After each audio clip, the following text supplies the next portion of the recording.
재미 편집자 앵콜입니다. 전문가와 1시간 주식 공부하고 우리 모두 빨간불로 꿀 빨아요.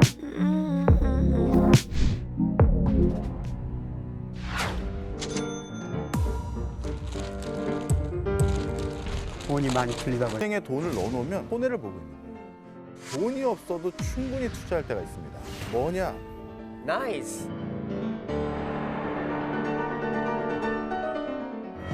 금융 역사상 가장 많은 돈이 비정상적일 정도로 빠르게 풀리면서 전 세계 돈의 흐름이 바뀌고 있습니다. 코로나 바이러스로 인해 또 하나의 엄청난 변화가 진행 중인 거죠. 그런데 이 코로나가 쏘아올린 그 많은 돈은 과연 어디로 갔을까요? 그리고 그 돈이 앞으로 우리의 삶을 어떻게 변화시킬까요? 오늘 미래 수업에서는 비정상적으로 많이 풀린 돈이 만들어낼 변화를 예측해보고 또 이 변화 속에서 살아남기 위한 생존 전략을 알아보겠습니다. 안녕하세요. 네, 반갑습니다. 오랜만이에요. 네. 그나저나 못 보던 분이 앉아 계시네요. 떠오르는 뉴페이스의 별이에요. 등장을 모두 반갑게 맞아주시기 떠오르는 바랍니다. 별이에요. 반갑습니다. 제가 사실은 경제를 많이 알아야 하는데 이제는 아이도 키우고 이제 내조를 해야 되는 입장이라서 좀 알아야 되는데 사실 부끄럽지만 많이 모르거든요. 그래서 오늘 좀 많이 배워야 될 것 같고 또 코로나 이후에는 또 많은 판도가 바뀐다고 해서 더 이제 관심 있게 오늘 이 강연을 들어야 될 것 같아요. 아주 잘 오셨습니다. 네. 그리고 오늘 또 주제가 돈이니만큼 많은 분들이 온라인으로도 방청 신청을 해주셨거든요. 네. 온라인 방청단 여러분도 맞아주세요. 안녕하세요. 정말 이 뭐 돈이라는 문제가 네. 꼭 가장이어야만 어느 나이에 도달해야만 관심을 가지는 주제가 아니다 보니까 이렇게 어린 나이부터 이런 수업을 참여하는 거를 제가 볼 수 쭉 관상을 있네요. 좀 봤을 때 네, 관상. 지금 저분들 눈에 돈독이 오른 분들이 꽤 많이 있습니다. 네. 누구나 다 올라 있는 돈 아닌가요, 그거는? 그렇죠. 자, 그러면 본격적으로 이야기를 나눠보겠습니다. 네. 오늘의 주제, 코로나가 쏘아 올린 돈인데요. 코로나가 쏘아 올린 작은 돈도 아니고 아주 큰 돈, 어디로 갔나, 어떻게 써야 하나에 대해서 이야기 나눠보겠습니다. 지금 가만히 있을 때가 아니라 경제적인 흐름을 제대로 간파하고 대응하지 않으면 재산이 자꾸 줄어드는 시기가 바로 지금이에요. 코로나19가 투자해야 될 적기다.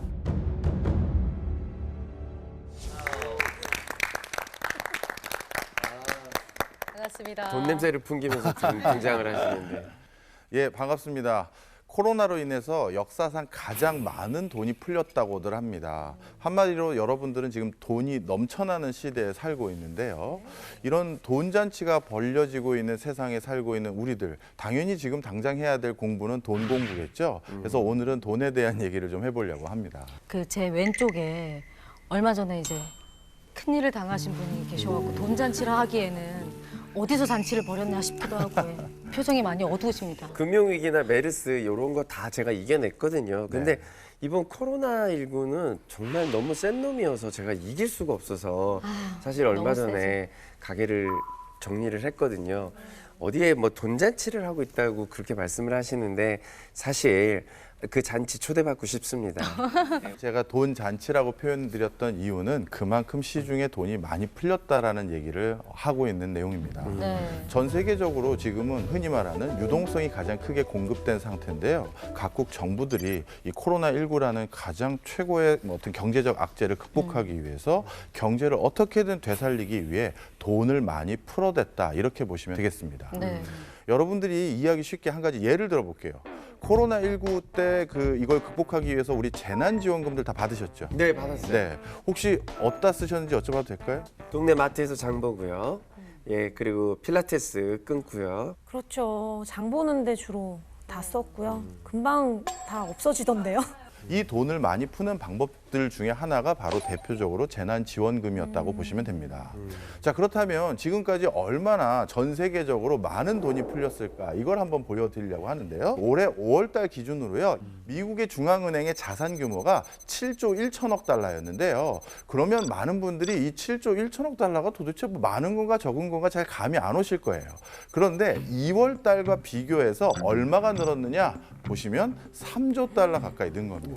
네. 이렇게 이렇게 돈이 많이 풀리는 통상적인 기간은 사실 경기 상황에 따라 좀 다르지만 통상적으로 10년 가까운 기간이 걸릴 때가 많거든요. 네. 그런데 이 10년 가까이 걸리는 기간을 단 얼마 만에 푸는 거냐 하면 3에서 4개월 만에 풀어버린 거예요.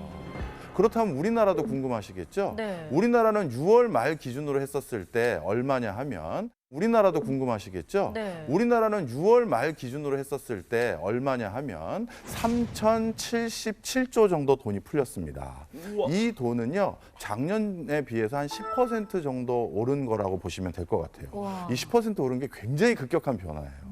그러면 돈을 이렇게 많이 풀게 되면은 어떤 식으로 경제가 좋아지는 건가요? 시중에 이렇게 돈을 많이 풀고 나면 어떻게 되느냐, 누군가는 자기 주머니에 있는 그 돈으로 평소에 사고 싶었던 것을 사거나 필요할 때 쓰게 되죠. 즉 소비가 유발됩니다. 이렇게 소비가 유발되면 기업 입장에서는 물건을 더 생산하기 위한 좋은 환경이 조성되겠죠. 네. 따라서 생산을 위해서 투자를 하거나 사람을 고용하는 일들이 생깁니다. 말 그대로 돈을 풀면 경제가 이렇게 그런구나. 돌기 시작하는 것이죠. 아. 사실 여러분들이 경제를 살리는 방법 중에 하나는 원래 돈을 쓰는 거예요. 그런데 이렇게 경제가 어려울 때 돈을 누가 먼저 쓰겠습니까? 그렇죠. 맞아요. 그러다 보니까 정부가 먼저 솔선수범해서 돈을 쓴 겁니다. 돈을 풀면서. 내가 먼저 쓸게. 개인들이나 기업들은 위험해하니까 이렇게 생각을 한 거죠. 그래서 최근에도 독일 뉴스에서 이제 올해 계속 나왔던 단어 하나가 Rettungsschirm이란 단어였거든요. 근데 그 비상 낙하산이라는 뜻인데 결국 이제 똑같이 이제 정부에서 돈을 많이 풀었거든요. 결국 경제를 살리기 위한 그런 도구라고 생각하면 되겠네요. 그러면 혹시 다른 그 돈을 풀 수 있는 방법들도 있어요? 예, 일반적으로 돈을 푸는 방법은 두 가지가 있다고 보시면 좋을 것 같아요. 첫 번째는 이자율, 금리를 낮추는 겁니다. 우리가 금리를 낮추면 은행에 가서 돈을 빌릴 때 부담이 좀 적겠죠. 그렇게 돈을 좀 빌려서라도 뭔가 하고 싶은 경제 활동을 할 수가 있기 때문에 대출 이자를 낮춰주는 게 흔히 경제를 살리고 돈을 공급하는 대표적인 방법입니다. 이자가 싸면 뭐예요? 아니 그것도 무슨 뭐 담보가 제대로 돼 있어야 돈 대출을 주지. 맞아. 대출 갔더니 자격이 안 됩니다 이러니까. 대출 어렵죠. 그래서 단순히 이자율만 싸게 해주는 게 아니라요. 과거보다도 신용 여지를 더 많이 공급하고 있어요. 나름대로 그런 방식들을 많이 하면서 시중에 돈을 많이 풀려고 하고 있는 거죠. 두 번째는 아예 직접적으로 돈을 뿌리는 방식도 있습니다.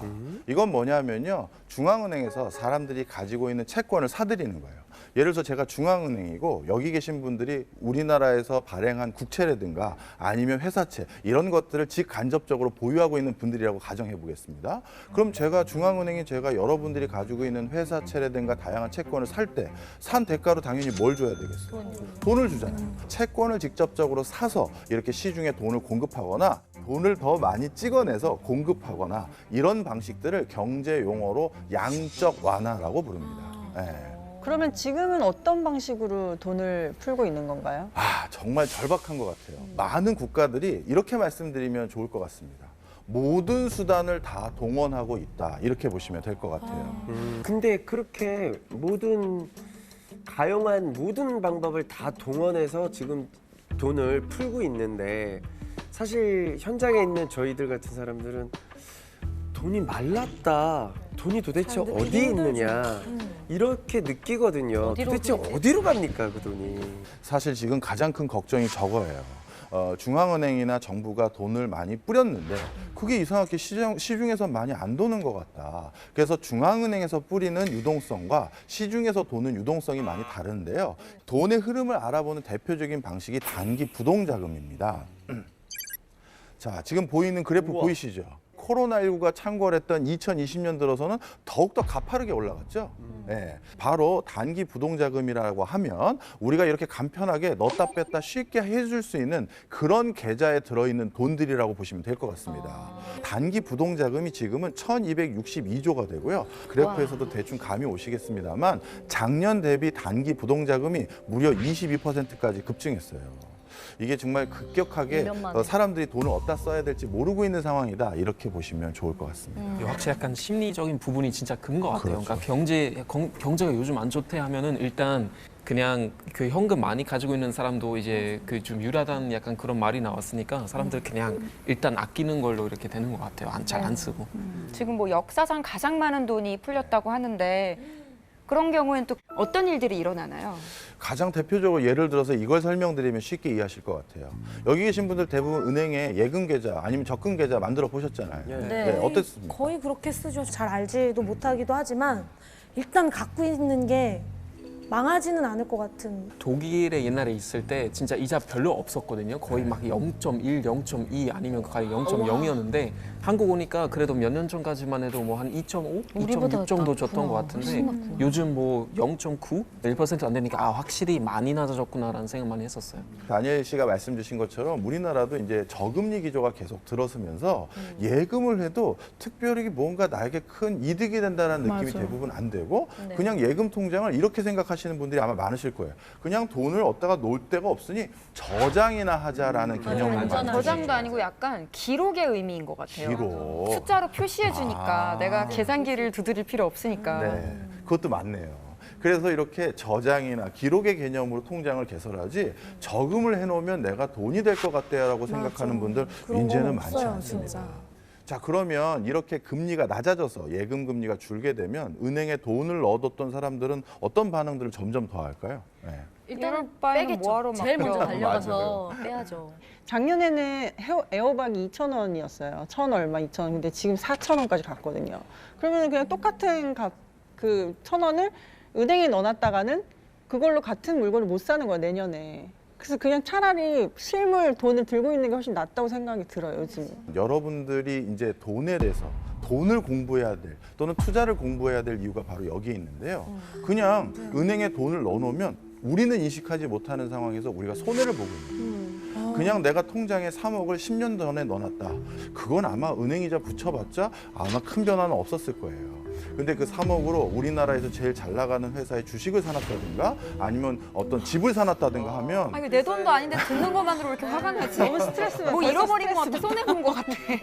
그러니까. 정말 미련하게 저는 가만히 놔두는 스타일이거든요. 욕심 부리면 오히려 탈난다 손해본다. 이런 말을 많이 들어가지고. 저희도 사실 그래요. 네. 정말 그냥 저금하는 사람들이 오히려 훨씬 더 많아요. 그러니까 저도 항상 할머니하고 할아버지한테 받았던 경제관은 적게 쓰고 많이 아끼고 은행 믿고 그냥 겸손하게 살아라 하면은 이제 쌓인다는 약간 그런 얘기만 들어왔죠. 네, 사실 어느 나라도 자신이 가지고 있는 재산에 대해서는 보수적이고 안전지향적인 의사결정을 하려는 사람들이 대부분입니다. 자, 그런데 이렇게 안전지향적인 의사결정만 하면은 다 동의하셨잖아요. 재산 가치가 점점 줄어든다는 걸. 그래서 지금 이 시점에 이렇게 자산이 크게 변동하는 이 시점이 바로 돈을 공부할 적기라고 할 수가 있고요. 이때 돈을 적절히 배분하거나 투자하는 공부를 하지 않으시면 큰 기회를 놓치거나 아니면 내가 가지고 있는 것마저도 더 줄어들 가능성이 많다. 저 공부할게요. 준비돼 있어요. 여러분들 혹시 돈에 눈이 달려 있다는 얘기 들어보셨어요? 맞아. 사실 제가 평소에 존경하는 우리 김영익 교수님께서 자주 하시는 표현이세요. 돈에 눈이 달려 있다. 그러시잖아요. 예, 돈 눈이 있습니다. 돈에 눈이 있는 게 무슨 뜻이에요? 사실 지금처럼 금리가 낮아져서 은행이 주는 이자마저도 줄어들면 돈은 그러니까 아니면 정확히 말하면 그 돈을 가지고 있는 사람들은 이걸 계속 은행 금고에만 넣어놓으면 내가 손해라는 걸 알게 되겠죠. 따라서 이 돈의 가치를 불리기 위해서 돈 몸값을 올리기 위해서 적합하게 돈을 넣어둘 곳을 찾기 시작합니다. 그러다가 최근에 주목하기 시작한 대상이 있었죠. 바로 뭡니까? 부동산. 부동산이죠. 요즘 또 집값이 많이 올랐잖아요. 그러면 이제 또 아까 뭐 돈이 어디로 흐르고 막 이렇다고 하셨는데 그만큼 부동산에 돈이 많이 몰렸다는 증거 아닙니까? 맞습니다. 그렇죠. 돈이 눈이 달렸다는 표현이 그거예요. 돈이 다 글로 지금 가고 있잖아요. 그러니까 조만간 부동산 가격이 오르겠구나 해서 뒤쫓아서 또 돈이 더 들어가고 그러니까 부동산은 더 오르고 이랬던 거예요. 그런데 최근에는 돈이 몰린 곳이 하나 더 있습니다. 어딜까요? 주식시장. 주식이 요즘 엄청 한다던데. 네. 이틀 전에 난리 났었잖아요. K 기업 공모주 예. 거기서 76조인가를 투자했다고. 정확하게 하시네요. 그러니까 이현희 씨 보니까 주식을 할 생각은 있는 것 같은데 지금. 아니 저는 심지어 했어요. 했었어요? 거기에 청약을 했는데 근데 네. 저까지 그걸 할 만큼 전 국민이 약간 붐처럼 지금 그런 것 맞아. 같아요. 많은 사람들이 지금 주식시장으로 몰려갔다는 거예요. 그럼 왜 이렇게 됐느냐? 지난 3월 달에 코로나 쇼크로 외국인 투자자들은 모두 한국 주식을 팔고 다 나가서 한국 주가가 폭락했었을 때 우리 개인 투자자들이 대거 그 주식을 삽니다. 흔히 우리 동학개미 운동 들어보셨죠? 네. 바로 동학개미 운동이라고 지칭될 만큼 그때 우리 개인 투자자들이 엄청나게 주식을 샀고요. 그 주식을 산 덕분에 지금 주가가 여기까지 올라왔다 해도 과언이 아니에요. 더 이상 이제 떨어지지 않을 것 같으니까 그렇죠. 이때 사놓자 하는 거죠.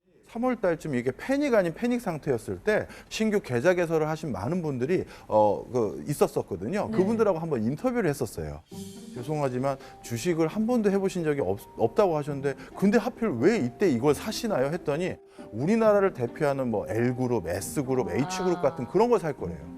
왜요? 했더니 만약에 이 회사 주식이 휴지 조각이 되면 어차피 그때는 나만 망한 게 아니라 다 망한 거잖아. 그러면 배 아플 일이 없어. 나라가 이런 생각을 망하니까. 하시더라고요. 망하진 않겠지라는 믿음도 그런 있는 거죠. 거고. 그걸 반대로 얘기하신 거죠. 제일 탄탄하니까. 네, 바로 그런 생각들을 가지고 주식 시장으로 몰려 들어갔던 분들이 많아요. 많아요. 최근 10년 가까이 주식 시장에 관심 있는 개인 투자자들을 통상적으로 저희가 500만 명에서 550만 명 정도 보거든요. 근데 최근엔 저 주식 투자 계좌를 터서 주식 투자를 하겠다는 분들이 700만 명 이상 됐어요. 네, 그야말로 와, 많은 분들의 급증했네요. 관심이 급증한 거죠.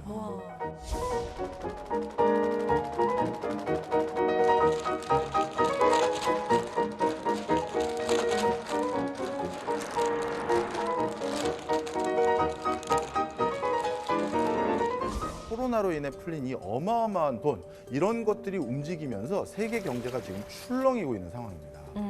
이렇게 변화의 파고가 큰 시기에는 단순히 돈만 움직이는 게 아니라요. 이런 부 자체도 이동하게 되는데요. 그래서 전반적인 돈의 판도가 바뀌게 됩니다.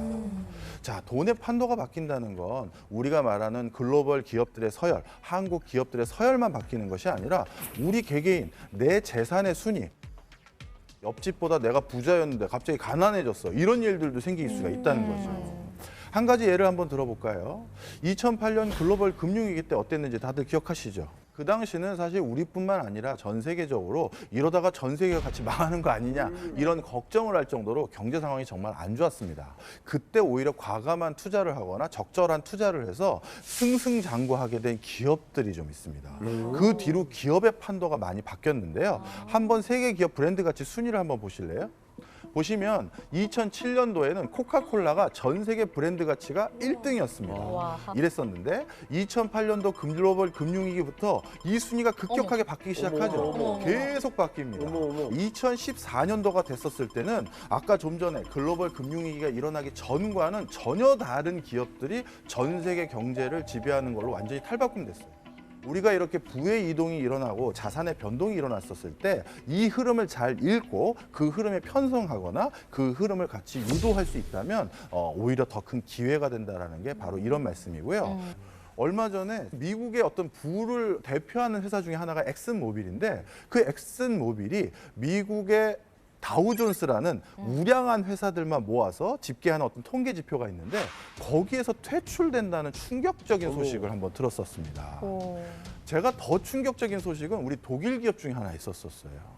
제가 유럽 출장을 가거나 했었을 때 항상 이용하던 정말 애용했던 항공사인 루프트한자. 루프트한자가 얼마 전에 국영화가 됐다고 들었어요. 그 논란이 되게 한참 뉴스에 있었어요. 이제 그냥 공기업으로 만들어야 되느냐 아니면 파산될 것 같아서. 네. 자, 지금 이렇게 한 국가를 대표하는 기업들, 전 세계를 호령했던 기업들이 국유화가 되거나 아니면 그 어떤 반열에서 탈락하는 그런 일들이 생기기 시작했다. 이렇게 보시면 되겠습니다. 자, 우리나라에서도 코로나 위기로 인해서 부의 이동이 어김없이 진행되고 있습니다. 여러분들이 코로나 시대에 이 뜨는 분야, 뭐가 있을 거라고 생각하세요? 요즘 제가 이제 너튜브를 쭉 이렇게 보면 인기 있는 영상 보면 대부분이 무슨 백신 뭐 관련주 빠방 뭐 3,000배 빠방 뭐 이런 게 있어가지고 아마 뭐 제약회사주 쪽이 아니면 온라인 컨텐츠를 제공하는 회사들, 뭐 맞아요. 디즈땡, 뭐 넷플릭땡 뭐 이런 거. 방금 말씀해 주셨던 그러한 분야에 종사하고 있는 기업들이 점점 주목받고 있습니다. 언택트 기업들의 몸값, 다른 말로 하면 주가가 엄청 뛰고 있습니다. 맞아요. 우리 평범한 사람들은 여기에 해당 사항 없는 거 아닌가요? 이렇게 생각하시는 분들도 솔직히 계실 것 같아요. 확 와닿지 않는 것 같아요. 예, 사실 제가 든 예는 우리 모두가 인식할 수 있는, 우리 모두가 이해할 수 있는 큰 기업들의 성공 스토리를 가지고 말씀드린 거고요. 사실 우리 개개인도 당연히 해당될 수 있는 얘기들입니다. 그래요? 예, 코로나 바이러스로 인해서 정말 많은 돈이 풀렸고요. 역대 최저금리의 시기예요. 그래서 머니 이즈 트래시라고 우리가 이렇게 부르는 말들도 나오는데요. 그냥 돈만을 가지고 있었을 땐 돈의 가치는 떨어지고 있는 상황인 거죠. 아이고, 그래서 어떡해. 이제는 우리 월급을 차곡차곡 모아서 목돈을 만들었다. 그 목돈을 만들어서 뭘 쓸 수 있다? 자, 그걸 통장에 넣어놓고 목돈을 만들었을 때 아마 더 크게 세상이 바뀌어 있을 가능성이 많죠. 그러면 오히려 손해를 보는 시대가 되는 거죠. 근데 무서워요. 잃을까 봐. 물론 무섭기도 하죠. 그래서 사실 공부를 해야 돼요. 우리가 이런 투자 공부, 돈 공부를 하는 이유는요. 돈 공부를 하면 남다른 성공을 하겠다라는 건 아니에요. 돈 공부를 하면 큰 실패를 막는 겁니다. 네. 코로나가 날 공부를 시키네. 이 초저금리 시대에 우리의 생존 전략은 어떻게 보면 내가 가지고 있는 재산 가치를 더욱더 늘리는 거는 더 좋지만 최소한 줄어들진 않게 만들기 위해서는 지금 부가 어느 쪽으로 움직이고 있고 돈의 흐름이 어디로 흘러가는지 주의 깊게 살펴보고 투자를 한다면 지금 이 정확하게 알고 투자하는 이때가 오히려 위기가 아니라 기회가 될 수도 있다. 내가 노후에 늦게까지도 행복하게 살 수 있는 방법을 찾으려면 바로 월급 아니라 이게 굳이 코로나 때문이 아니라요. 앞으로는 월급을 잘 굴리는 방법, 돈을 어디다 잘 넣어야 되는 방법, 내 재산이 어떻게 이동해 가는지를 알아보는 방법들이 무엇보다 필요하다. 그래서 우리가 살아남기 위해서는 결국 투자가 답이다. 저는 이렇게 말씀드립니다. 투자가 답이다. 공짜 점심은 없습니다. 거품은 발생했다 반드시 꺼진다는 거죠. 언젠가는 이 부채가 복수하는 시기가 올 겁니다. 돈이 많이 풀린 지금 이 상황이 이상하다고 보고 있습니다. 지난 25년 동안 금융회사 근무해서요. 실물 경제는 가장 나쁜 상태입니다. 지금 돈의 힘으로 주가가 올랐다. 큰 문제가 발생할 수가 있어요. 박정희 교수가 이야기한 것처럼 전 세계가 돈 엄청 풀었죠. 미국이 지난 3개월 달에 얼마 풀었다고요? 무려 3조 달러를 풀었다는 겁니다. 네, 그게 지난 2008년 글로벌 금융위기 겪으면서 6년 동안 거의 풀었던 돈이에요. 이 미국만 돈 풉니까? 독일도 돈 엄청 풀고 있습니다. 네, 맞습니다. 원래 독일 사람들은 돈 풀기 정말 싫어하는 사람들이에요. 맞아요. 왜 그러냐면은 1923년에 독일은 하이퍼 인플레이션을 겪었습니다. 독일 물가가 1년에 1억 250만 %나 올랐어요. 아, 몰랐어요. 그래서 막 포장지로 쓰고 돈으로 화장실에서 쓰고. 리어커에다 돈을 가득 실어놨는데 사람들이 돈을 안 가져갑니다. 리어커만 가져가요. 어머. 기업들은 월급이 아니라 1급을 줬습니다. 하루 종일 물가가 오르니까 오전에도 주고 오후에도 주고. 우와. 그런데 그런 독일마저 지금 돈을 엄청 풀고 있습니다. 전 세계가 지금 엄청난 돈을 풀고 있는 거죠. 근데 문제는 그 돈이 제대로 소비 투자로 이어지느냐. 그래서 좀 문제가 있는 것 같아요. 돈이 이렇게 돈만큼 상황이 좀 좋아져야 되는데 그 돈이 잘 도는 것 같지가 않아요. 그래서 저 같은 이렇게 자영업자분들이 버티다 이렇게 문을 닫는 경우가 생기는 거는 돈이 많이 도는 것 같은데도 어딘가에 고여 있어서 안 오는 거 아닙니까? 예, 전 세계가 지금 엄청난 돈을 풀어가지고 금리를 거의 0%까지 낮췄지 않습니까? 소비를 많이 하라고. 그건 소비하라는 거예요. 네. 근데 지금 금리가 0% 됐는데도 거의 지금 소비가 안 되고 있죠. 네. 근데 그 돈이 주로 은행에 있어요. 은행에 수시 입출금식 접수성에 그다음에 그보다 이자가 나든 언제든지 돈을 넣었다 뺄 수 있는 아마 여러분 돈이 거의 다 요구불예금이 있을 거예요. 그래서 은행의 75%가 단기 자금들이 있는데요. 은행 이자가 너무 낮으니까 그 돈들이 지금 주식시장으로 들어오고 있는 것이죠.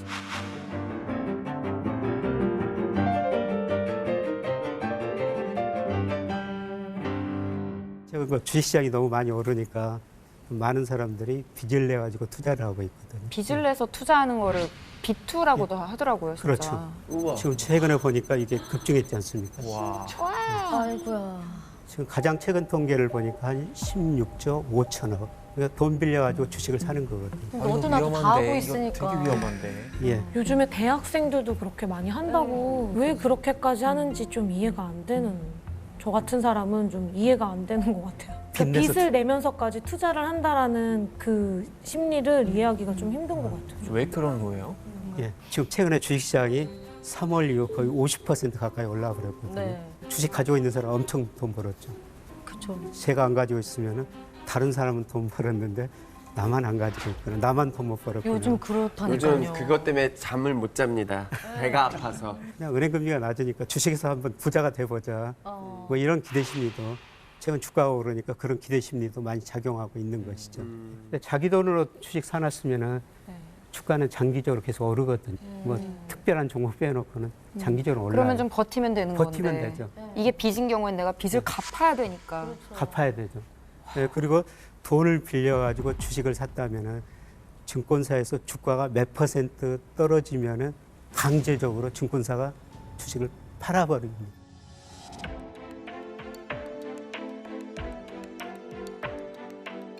남들이 이렇게 돈 빌려가지고 주식 투자 많이 할 때는 좀 잘하는 거 좀 옆에서 지켜보다가 차라리 그 시간에 공부해서 나중에 더 투자하는 게 낫지 않을까 싶은데 그렇죠? 그걸 누가 몰라? 제가 얼마 전에 이제 주식을 했던 동생들이 이제 가게에 와서 이제 자기들 경험담을 이렇게 얘기하는 경우가 있어요. 그래서 제가 이 친구들이 주식한다고 그러길래 이번에 돈 다 벌었겠다 그랬는데 그중에 둘은 날렸더라고. 그래서 야, 이 형국에 날리는 애는 뭐니? 넌 바보니? 이랬더니 갑자기 큰 돈 벌고 싶어서 욕심을 냈더니 사라지더라. 이런 얘기를 좀 하더라고요. 그래서 이번 뭐 다들 주식 때문에 돈 벌었다고 하는 분들이 있는 것 같은데 사실 알고 보면 손해본 사람들도 굉장히 많았더라라는 걸 저는 그때 알았어요. 예. 다 그래서 잘 조금 되지만. 더 조심해야 되겠구나. 단기 부동자금 중에서 이 고객 예탁금이라는 것은 주식을 사기 위해서 지금 대기하고 있는 자금들이에요. 그 자금들이 작년 말에 한 2.6%였었습니다. 수직 상승. 올해 수직 상승했죠. 그러니까 저분들은 이제 주식 한 3.7%까지 올랐는데 네. 예, 저게 뭐 6월 통계고 8월 달까지는 고객 예탁금이 더 많이 늘었거든요. 고객 예탁금? 분이 나 이제 주식 살 거야 하고 예. 철컥하고 장전하고 있는 거예요. 그렇죠. 스탠바이. 제가 지난달에 이걸 들었거든요. 네. 제가 갖고 있는 현금 전부를 다 넣어놨어요. 전부를요? 안 되겠다. 네, 안 되겠다 싶어서 그냥 전량을. 근데 저희 예탁금에 넣어놓는 것 자체로 주식에 투자가 되는 게 아니라 준비 상태인 그렇죠. 거예요. 그래서 클릭을 해야지. 클릭만 하면 투자가 살 수 되는 있게. 그렇죠. 근데 그런 사람들이 저만큼 많아진 거잖아요. 저 같은 사람이. 그렇죠. 네. 저게 지금 현재 한 61조 원 정도가 대기하고 있어요. 주식을 살려고. 네. 뭔가 한쪽으로 몰리면 반드시 부작용이 일어나거든요. 돈이 꽉 막혀 있으니까. 너무 막혀 있어서. 정말 그 돈맥 경화 그게 지금 중요한 문제인데요. 네. 돈이 지금 금융시장으로만 오고 있거든요. 이게 실물시장으로 가서 소비도 하고 투자가 돼야지 경제가 살라는 거예요. 그래서 돈이 얼마나 안 도는가 그걸 보기 위해서 우리나라가 통화승수라는 게 있거든요. 네. 이게 우리나라 통화승수라는 건데요. 우리가 돈이 3,077조가 풀렸다. 네. 신문에 보시면 이런 이야기가 나오죠. 네. 한국은행이 찍어낸 돈하고 실제 시중에 돈이 얼마나 돈가 그걸 보는 건데 이 그래프 보시니까 어떻습니까? 곤두박질 치고 있는. 돈이 안 도는데. 어디가 돈이 더 줄어 그러니까 푸는 거에 더안 비해서 풀리고 있네요. 유통되는 게 적다는 거죠. 그게 2008년에는 한 2,027배 정도 됐었어요. 근데 지금 몇 배죠? 지금 15배로 떨어지고 있습니다. 왜 그렇게 돈이 안 돈이 되고 있죠? 첫 번째는 금리가 낮기 때문에 그냥 현금으로 가지고 있는 거예요. 우리나라 사람들이 가지고 있는 현금이 얼마나 되신지 아세요? 그래 꽤 많다고 하던데. 126조 원입니다. 126조요? 예. 현금으로. 우와. 현금 부자네. 돈을 너무 많이 가져가 있고 아까 5만 원짜리 한 수율이 50% 이상 그치. 그러니까요. 그 돈을 현금으로 가지고 있고 또 그 돈이 주식이나 부동산 시장으로 그치. 거기에서 머물러 있는 거예요. 네. 그런데 지금 2차 긴급재난금 이야기도 솔솔 나오고 있잖아요. 네. 뭐 선별적으로라도 지급을 한다고 하는데 그러면 돈을 더 받을 수 있구나라는 환영의 반가운 마음은 들면서도 앞서서 풀었을 때도 이게 그렇게 우리 시장으로 풀리지 않았는데 또 지원받는다고 해서 과연 경기가 되살아날 것인가 하는 회의감이 들어요. 그러니까 돈이 많이 풀린다는 것은 누군가 빚쟁이가 돼가고 있다는 거거든요. 되게 역설적이다. 지금은 우리 가계가 굉장히 부실해지고 있습니다. 가계빚이 상반기에 사상 최대라고 들었어요. 지금 우리나라 가계빚이 얼마인지 아세요? 얼마예요? 네, 지난 6월 말 현재 1,640조, 정확히 말씀 웬만하면 1,637조입니다. 1,000조는 무조건 넘네요. 예. 거의. 여러분들이 월급 받죠? 네. 그 월급 받으면 국민연금 내고 세금 내고 뭐 건강보험료 내고 너무 그 많아요. 나머지를 쓸 수 있는 돈을 가처분 소득이라고 하는데요. 가처분 소득이 작년에 한 980조 정도 됩니다. 우리 가계부채가 1,640조라는 것은 우리가 버무네요. 빚이 더 1년 번 돈보다 더 많다는 거예요. 빚이 훨씬 크네요. 그래서 돈이 너무 많이 풀리면은 결국 가계부채, 기업부채, 정부부채가 많이 늘었다는 거고요. 그다음에 또 다른 측면에서는 자산 가격에 거품이 발생한다는 네. 것이죠. 밥을. 거품 버블이다. 예. 최악인데. 버블은 언젠가는 뻥 하고 터지잖아요. 터지지. 그러니까 버블이 터지면은 갑자기 내 원래 가지고 있던 돈도 빚도 다 그냥 공중분해되는 거잖아요. 예, 코로나로 지금 엄청난 돈이 풀렸습니다. 예, 그래서 주가, 부동산 가격이 올랐지만은 다른 쪽에서는 부채, 빚이 많이 늘어나고 있거든요. 공짜 점심은 없습니다. 언젠가는 이 부채가 복수하는 시기가 올 겁니다. 네. 예, 그게 지금 당장은 아니더라도 2, 3년 후에 우리가 그 부채 복수를 한번 미리서 대비하는 게 좋을 것 같습니다. 부채 복수.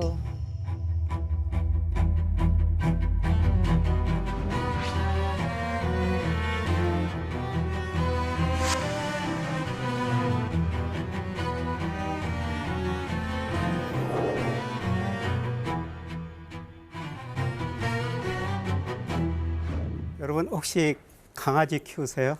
네, 키워요. 예. 강아지 키웁니다. 강아지하고 이렇게 산책하다 보면은 강아지가 앞서가죠. 네. 주인이 뒤따라가지고 맞아요. 강아지가 주가고 주인이 경기라는 겁니다. 근데 네, 끌려다니죠. 강아지가 지나치게 앞서가면 어떻게 하세요? 지금 홍석석 씨가 굉장히 빨리 달리던지 쫓아가야지. 근데 힘이 떨어지면 목줄을 잡아당기죠.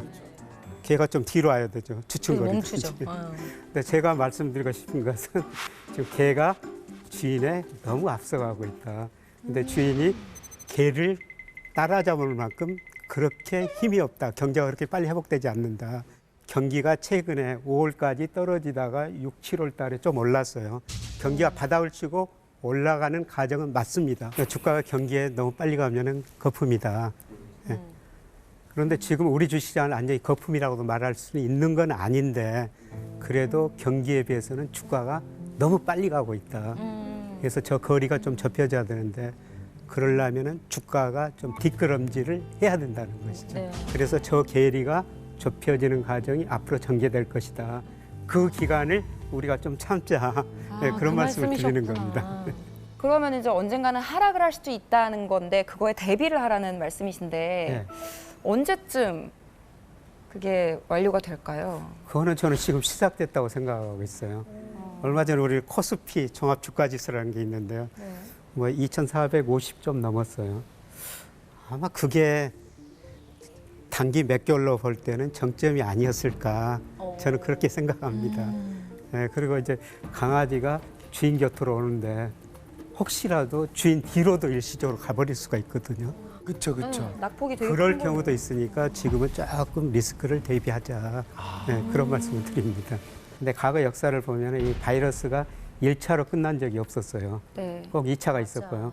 2차 때가 1차하고 비슷했거나 정도가 좀 심한 경우도 있었거든요. 네. 네, 그런데 지금 경제가 조금 회복되는데 저는 코로나 영향이 확산되면서 3분기 경제 지표가 좋아졌다가 전 세계 4분기는 경제 지표가 나빠지리라고 보고 있어요. 그런데 주가가 지금 너무 앞서가 있는데 네. 경제 지표가 후진하면은 주가가 너무 앞서갈 수가 없는 것이죠. 굉장히 혼란스러운데 두 분께서 약간 그 온도차가 있으신 것 네. 같아서 한번 두 분께서의 나누는 대화를 들어보면 저희가 감을 잡을 수 있을 것 같아요. 예. 한 분은 조금 더 신중한 의견이시고 한 분은 그래도 투자를 권장하시는 쪽인 것 같은데 제가 오늘 석천 씨에게 자꾸 말씀을 몰아가서 죄송하지만 처음 식당 여섰을 때 그때 전부 자기 돈으로 하셨어요? 아니면 약간 대출이나 이런 걸 받으셨어요? 갖고 있던 아파트에서 융자 받아가지고 그걸로 가게 인테리어나 이런 걸 돈을 썼죠. 그러니까 일종의 대출인 빚이죠. 거죠. 예. 빚이죠. 그런데 그때 빚낸 걸 잘했다고 생각하세요? 못했다고 생각하세요?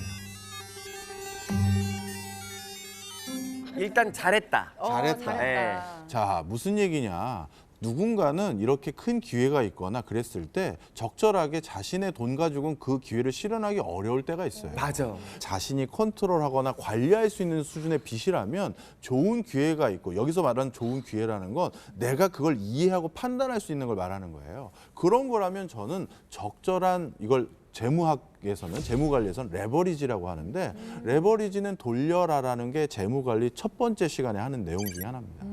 지렛대를 이용하라 맞습니다. 이런 얘기인데 모든 투자라는 것은 돈을 빌리게 되거든요. 네. 주식도 좀 마찬가지가 있을 수도 있는데 지금 몇 개월은 조금 참으시는 게 좋을 것 같다. 몇 개월만 참아라. 네.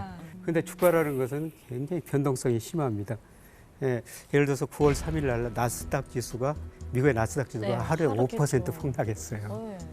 지금은 불확실성이 너무 많다는 거죠. 미국 대선 전에 이 트럼프 대통령이 무슨 행동을 할지도 잘 모르겠어요. 지금 그 남중국에서 서로 싸우는 모습도 나타나고 있거든요.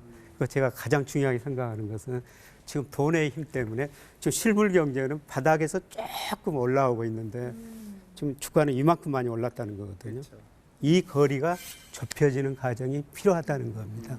결국은 바꿔 말하면 거품이라는 얘기거든요. 네. 박정호 교수님께서는 또 꼭 그렇지만은 않다라는 입장이신 것 같아요. 예, 맞습니다. 무슨 얘기를 드리는 거냐면 지금 많은 사람들이 주식 투자에 관심이 있다 보니까 나름대로 주식 투자가 과열된 건 분명한 사실이에요. 급변하는 상황이 있으면 어떻게 되느냐?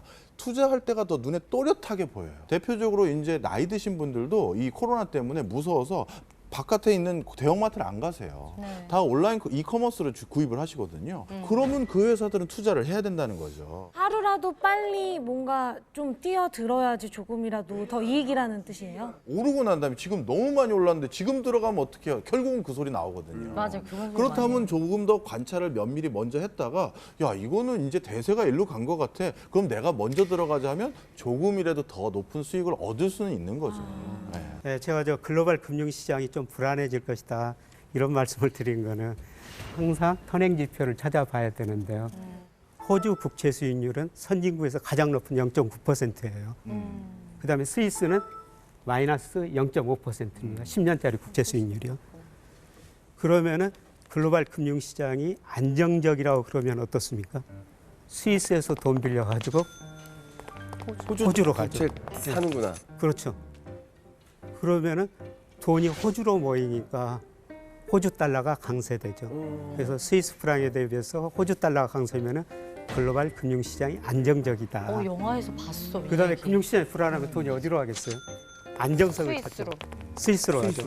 그래서 스위스 프랑이 호주 달러에 비해서 강세면은 금융시장이 불안하구나. 이게 우리나라 주가하고 거의 같은 방향입니다. 네, 그런데 최근에 호주 달러가 상대적으로 스위스 프랑에 대해서는 약세, 스위스 프랑이 좀 강세를 보이고 있는 거예요. 그래서 이걸 보고 야, 글로벌 금융시장이 조금씩 불안해지고 있구나. 네, 그래서 우리 주식 투자도 리스크 관리를 좀 하자. 그러니까 두 분의 의견이 지금 우리 경제에 거품이 꼈냐 안 꼈냐 혹은 투자에 적기냐 아니냐 약간 온도차가 있거든요. 이래서 경제학자 2명 모으면 의견 3개 나와요. 아무리 셀것 같아. 저뿐만이 아니라 우리 온라인 방청객 분들 지금 난리 났습니다. 지금 이 돈 얘기를 하니까 눈이 아직도 초롱초롱 이 늦은 밤에. 시청자 방청객 분들 중에서 특별한 한 분을 저희가 한번 직접 이야기를 만나서 들어볼게요. 네, 안녕하세요. 네. 네, 저는 지금 35세 극히 평범한 회사를 다니고 있는 직장인입니다. 현재 투자는 이제 금융권에서 조금 대출을 해서 어머. 투자를 하고 있는 상태입니다. 아무래도 이제 재테크라는 목적이 기존 은행에서 받는 금리보다 더 어떤 하이 리턴을 원하기 때문에 거기에 대해서는 기존에 하이 리스크가 있어야만 되는 몫이기 때문에 과감하게 하신다. 얼마 정도를 혹시 대출을 쓰셨는지랑 그걸 갚는데 이자는 얼마나 드는지 좀 공개하실 수 있으세요? 주식은 좀 변동성이 크다 보니까 아무리 그래도 연봉을 너무 넘어서면 안 된다라는 생각에 그래서 이제 제 연봉 수준 정도를 대출을 했어요. 아니 그럼 이렇게 빚을 내면서 투자를 하신 건데 수익이 났나요? 전 수익이 났는지 그게 너무 궁금한데. 처음에는 이걸 해서 했을 때 주식 같은 경우 마이너스가 발생을 해서 한 마이너스 10%에서 15%까지 이게 손실이 났다가 네, 요 근래 이제 좀 주식 시장이 괜찮아지면서 이제는 한 플러스 이제 좀 돌아와서 플러스 한 5, 6% 정도까지 돌아왔거든요. 네. 여기 아주 모시기 힘든 경제 전문가 두 분이 나와 계시잖아요. 이 기회에 꼭 질문하고 싶은 게 있으세요? 부동산 정책이 억제돼 있으니까 이 돈이 증시에 몰릴 걸 예상하고 돈을 투자하는 게 맞는지 아니면은 너무 불안정성이 크기 때문에 지금 현금을 보유하고 있는 건 맞는지 여기 계신 분들이 모두 가지고 있는 편향성이 하나 있습니다. 아파트 빚내지 않고 사신 분 있으세요? 없죠. 그런데 저 친구가 만약에 빚내서 저 아파트 장만했습니다 하면 다들 잘했다. 성실하네, 잘했대 했을 거예요. 근데 빚내가지고 우리 예를 들어서 어떤 종목인지 본인은 얘기는 안 했지만 뭐 카카가 땡 아니면 뭐 네이 땡 뭐 이런 데를 했다라고 했었을 때 그건 왜 빚내서 투자한 걸 지적을 하시냐는 거죠. 적절하게 자기가 통제할 수 있는 범위에서 빚내서 금융자산에 투자한 것도 저는 똑같이 봐야 된다. 은행에서 신용 대출 받았다고 그러니까 굉장히 성실하게 사시는 분이에요. 그러게. 신용이 낮으면 이런 은행에서 요새 돈 안 빌려주거든요. 근데 저한테 직설적으로 질문은 주식 비중을 지금 얼마나 가지고 있어야 되느냐. 아마 그거 같은데 100% 중에서 저는 지금은 주식 비중이 한 40% 정도, 현금을 한 60% 정도 들고 계시다가 상황을 지켜보면서 투자 비중을 조금 조절하는 게 좋을 것 같습니다. 저도 그럼 비율로 말씀드릴까요? 네. 저는 주식 8에 현금 2 이렇게 말씀드립니다. 그냥 5대5로 중간에서 타협할까요? 어쨌든 용기 내서 이렇게 또 투자에 관해서 공개도 해주시고 질문해 주셔서 감사합니다. 현명한 네, 투자 감사합니다. 하시길 바랍니다. 네, 감사합니다. 성투하세요. 감사합니다. 좋아하세요.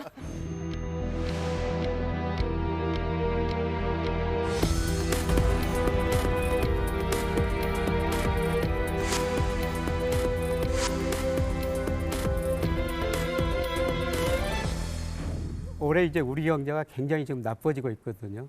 근데 뭐 때문에 나빠지고 있는가? 이 그래프 보면서 한번 설명해 보겠습니다. 그래서 2008년에 미국에서 글로벌 금융위기가 우리 경제 성장률이 많이 떨어졌었거든요. 이때는 서비스업은 상대적으로 괜찮았었습니다. 그런데 세계 경제가 나쁘니까 수출이 안 되니까 제조업만 나빠졌거든요. 그래서 2008년에는 서비스업은 괜찮았어요. 맞아. 그때 우리 식당 괜찮았어요. 견딜 수 있었을 네, 거예요. 견딜 수 있었어요. 올해는 제조업도 나쁘고 서비스업도 나쁘다는 겁니다. 그래서 올해 우리 경제가 한국은행도 올해 마이너스 1.3% 성장할 것이다. 우리 경제가 역사적으로 마이너스 성장한 적은 언제였죠? IMF 때. 네, IMF 때였습니다. IMF 경제위기 올해 처음으로 마이너스 성장한다는 겁니다. 그거는 제조업뿐만 아니라 서비스업까지 같이 나빠지면서요. 총체적 위기네요, 정말. 제조업이 안 좋았던 거는 이미 일어났던 일이고 서비스업도 다 상반기 다 안 좋았는데 지금 이게 아직 시장에 반영은 안 되고 있잖아요. 이게 좀 시차를 두고 반영이 될 테니까 그러면 이제 올 가을 겨울은 훨씬 더 진짜 나빠질 거라는 얘기네요. 그런데 전체적인 주가 지수는 너무 높다는 것이죠. 그래서 제가 가지고 있는 모형으로 한번 평가해 보니까 미국 주가 대표적인 주가 지수 S&P 500인데요.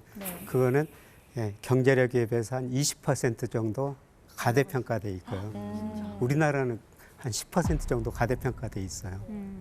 그러니까 또 주가가 적정 수준에 비해서 2로 올라갔으면은 또 밑으로 적정 수준 밑으로 떨어지거든요. 그런데 그 시기는 누구도 알 수가 없지만은 현재 상태는 지금 주가가 적정 수준을 넘어섰다. 조금 많이 2로 벗어났다.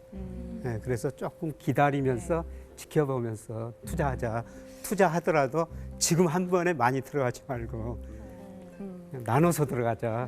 그런 의미입니다. 그렇다면 우리는 이 시기를 어떻게 뭘 하면서 이겨내야 될까요? 어떻게 헤쳐나가야 될까요? 그래서 이런 저성장, 저금리 시대 때는 일하면서 근로소득 얻는 게 제일 중요하다는 겁니다.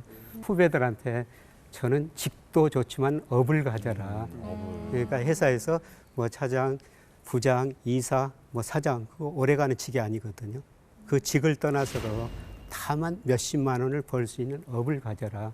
그래서 한 달에 어떤 업을 가지고 30만 원 벌면은 3억 금융자산 가지고 있는 거나 똑같은 시대다. 네, 그래서 일하면서 불러서도 얻는 게 제일 중요하다.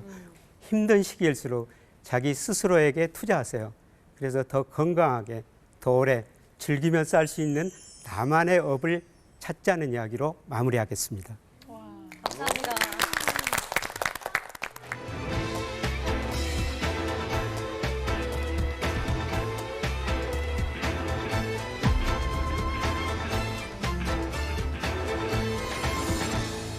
조금 전에 우리 김영익 교수님께서 업을 가지라고 말씀해 주셨어요. 저도 전적으로 동감합니다. 평생을 가질 수 있는 업을 하나 가지고 있는다는 건 인생을 살 때 두둑한 보험과 같은 거예요. 그렇죠. 그런데 제가 현직 학생들을 지금 대학 교수로서 학생들을 가리키다 보니까 너무 취업이 그야말로 바늘구멍이에요. 맞아요. 그리고 심지어 코로나로 인해서 요즘은 그나마 있던 몇 안 되는 일자리마저도 계속 사라지고 있는 상황입니다. 이런 상황에서 요즘 대두되고 있는 분야가 바로 긱경제, 긱워커라는 것입니다. 혹시 들어보신 분들 계세요? 기기요? 긱이요, 못 들어봤어요. 요즘은 필요할 때 사람을 구해서 단기간 일하게 하는 방식이 있는데요. 바로 이런 것들을 지칭하는 게 바로 긱경제입니다. 자, 이런 긱경제, 필요할 때 일시적으로 사람을 고용하는 그런 분야에서 일하고 있는 사람들을 바로 긱워커라고 하겠죠. 우리도 긱워커 아니에요? 기존의 프리랜서랑 크게 다를 게 없는 거 아닌가요? 맞아요. 라고 하는데 이번에 주로 이제 긱워커라고 말하는 분들의 주로 일하는 분야는요. 배달 서비스 플랫폼이라든가 차량 공유 플랫폼 또는 재능 중개 플랫폼 이런 디지털 플랫폼을 통해서 단기 계약 형태로 일하시는 분들을 바로 긱워커라고 특별히 더 지칭을 합니다. 자, 사실 긱경제와 긱워커는 4차 산업혁명으로 산업 구조와 일자리 구조가 개편되는 과정에서 지금 대두되고 있고요. 특히 최근에 코로나19와 함께 긱경제의 규모가 급격하게 커지고 있습니다. 그런 것 같아요. 앞으로 그러면 긱경제가 더더욱 더 커질 것이고 그에 따라서 뭐가 줄겠어요? 당연히. 안정적인 일자리가 더욱더 줄어들겠죠. 자, 그렇다면 우리가 정말 평생 가질 업이라는 것도 물론 반드시 찾아야 됩니다. 그건 정말 찾아야 되는 건데요. 그것 말고도 내가 업을 찾지 못할 때 아니면 그 업을 실현하기 위해서 어느 직장을 다니다가 다른 직장을 얻을 그 찰나에 나의 경제 생활을 벌충해 주거나 계속 유지하기 위해서는 아까부터 계속 말씀드리지만 우리가 투자를 할 수 있는 노하우들도 필요하다. 이런 말씀을 드립니다. 아니 앞으로 그 긱경제 시대를 살아가게 되려면 저는 이제 또 자녀들이 있으니까요. 우리 아이들이 나중에 컸을 때가 그 긱경제 시대를 살아가게 될 텐데 더 힘들어지는 거네요. 더 경쟁이 심해질 것이고. 그래서 미래학자 엘빈 토플러가 이런 말씀을 하셨는데요. 요즘 그게 옛날 책인데 요즘 다시 저도 그 구절이 머릿속에 떠오릅니다. 바로 이제 평생 직장이나 안정된 직장은 사라질 것이다 라는 말들을 하셨죠. 진짜 예언 같은 얘기를 정말 많이 남기셨어요. 네. 근로소득만으로 살아가기 힘든 세상, 그리고 근로소득 얻는 것 자체가 어떻게 보면 더 어려워진 세상. 이게 그렇겠네. 지금의 상황이죠. 우리가 그래서 살아남기 위해서는 뭐에 계속 관심을 둬야 된다? 투자라는 거죠. 투자라는 거죠. 아니 너무 투자를 하고 싶어도 돈이 없는데 무슨 투자를 한다는 얘기예요. 대부분 그런 생각이거든요. 투자는 돈이 있어야 하는 거 아닌가요? 투자할 돈이 없는데 어떻게 하나요? 이런 말씀들을 많이 하시는데 돈이 없어도 충분히 투자할 때가 있습니다. 돈이 없어도 투자하는 방법을 여러분들께 스스로 찾을 수 있도록 도와드릴게요. 김지민 씨에게 질문을 한번 드려볼게요. 네. 김지민 씨가 한 달에 지출하는 비용 중에서 이건 줄이기 어렵다 하는 거 뭐가 있으세요? 저는 이제 일단은 매일 하루 한 잔 커피는 먹어야 되고 예. 이제 제가 생활 속에서 가장 많이 할애를 하는 시간이 드라마 보는 시간인 것 같아요. 일 외에는 내 땡땡 3, 4 그 월 정액 다 끊어놨거든요. 네. 근데 이게 약간 너무 낭비 같아서 어쩔 땐 끊은 적도 있어요. 해지를 한 적이 있는데 결국에는 몇 주 못 참고 다시 신청하고 계속 그러더라고요. 네. 그래서 요거만큼은 포기를 못 하겠습니다. 그렇다면 바로 자신의 그 습관을 바탕으로 투자에 적합한 대상을 판단할 수가 있는 거죠. 어떤 투자든 자신이 잘 아는 분야에 투자하는 게 제일 중요한데요. 그래서 제일 먼저 생각해야 되는 건 자신의 관심 분야가 무엇인지를 정확하게 알고 이거는 내 취미상 아니면 내가 워낙 관심이 있어서 저절로 학습하게 되는 분야를 한번 꼽아보세요. 그러면 그 저절로 학습하게 되는 분야와 관련된 일을 하는 회사들이 반드시 있습니다. 그런데 그 회사들 중에서 요즘 요 회사는 잘 나가네, 요즘 요 회사는 못 나가네. 그게 바로 투자를 하는 첫 번째 지식이에요. 워렌 버핏은요, 마음에 들어서 투자한 회사가 두 군데인데요. 바로 하나가 질레트고 하나가 코카콜라입니다. 했어요? 매일 쓰거든요. 저는 나랑 뭐가 달라? 각종 브랜드 면도기를 다 써봤는데 최고예요? 제 마음에 든 건 맞아요. 질땡땡이거든요. 근데 그러면서 난 그걸 살 생각은 못했어. 워렌 버핏은요, 질레트가 지금처럼 상장하기 전에 아주 작은 회사일 때 워렌 버핏이 질레트를 써보니까 너무 좋은 거예요. 우리 석천 씨처럼. 그래가지고 야, 이렇게 성능 좋은 거라면 내가 진작 사가지고 투자해야겠네 해서 세계에서 두 번째 되는 부자 역시도 바로 이런 생활 속 투자처를 발굴했다는 겁니다. 자, 그러니까 여러분들도 이제 자신이 좋아하는 것이 투자가 될 수 있다는 걸 꼭 기억하셔야겠죠. 자, 그다음에 만약에 우리 김지민 씨처럼 영화를 좋아한다면 그럼 영화 제작비 크라우드 펀딩의 소액 투자자로 참여할 수 있다. 이런 거 들어보셨어요? 네, 크라우드 펀딩 요즘 네. 많이 하더라고요. 네. 크라우드 펀딩은 온라인으로 불특정 다수에게 투자할 수 있는 경로를 열어주는 건데요. 실제 우리나라에서도 이걸로 적지 않게 투자를 해서 성공한 개미 투자자들이 있습니다. 영화 인천 상륙작전 다 아시죠? 네. 이 인천 상륙작전의 제작비가 클라우드 펀딩 방식으로 제작된 영화예요. 아, 그래요? 예, 당시 영화 제작비 펀딩에 참여했던 개인 투자자들의 수익률 얼마일 것 같으십니까? 한 15%? 15%? 15% 아니면 더 높습니다. 18%? 26% 났어요. 26% 났어요. 예. 이게 영화 제작 기간이라는 거와 그게 실제 흥행해서 상영되는 기간으로 따져보면 굉장히 단기에 올린 거잖아요. 그 단기 26%라는 적지 않은 수익을 올린 성과인 거예요. 와, 그만큼 가져가셨겠네. 이런 클라우드 펀딩들은 영화 말고도 뮤지컬이라든가 공연 예술 이런 분야에 다양하게 있거든요. 이거 말고도 다양한 취미로 돈을 버는 방법들이 있습니다. 대표적으로 미술품을 구입해서 갤러리에 대여해주고 대여료를 받는 그런 방식도 있어요. 이걸 요즘은 아트테크라고 부릅니다. 이거 미술품 구입 엄청 돈 많아야 되는 거 아니에요? 요즘은 혼자 그 미술품을 사는 게 아니라 클라우드 펀딩으로 세계적인 대가의 미술품을 다 같이 사기도 해요. 그리고 그 미술품이라는 게 예를 들어서 피카소의 그림이라든가 고흐의 그림 같은 게 전 세계에 어떻게 보면 순회 공연처럼 돌아다니잖아요. 그러면서 입장 수익을 받지 않겠습니까? 그 수익이 내 수익이 되는 거죠. 그걸 쉐어를 받는 거예요? 우와. 그래도 저는 교수님 그 세계적인 넷땡땡이라든가 나이키라든가 뭐 이런 회사의 초우량 주식을 꼭 사고 싶어요. 근데 저는 그런 걸 사고 싶은데 그런 돈이 없다는 거예요. 라고 하면 그것도 가능해요. 어떻게? 예, 이런 세계적인 초우량 주식은 너무 비싸잖아요. 세계적인 우량 주식을 1,000원 단위로 살 수 있게끔 만든 미니스탁이라는 게 또 있어요. 그런 것도 있어요? 네. 뱅크 오브 아메리카 같은 경우는요, 마트에서 3달러 70센트를 결제해야 된다 하면 4달러가 결제돼요. 그러면 30센트는 어떻게 되냐?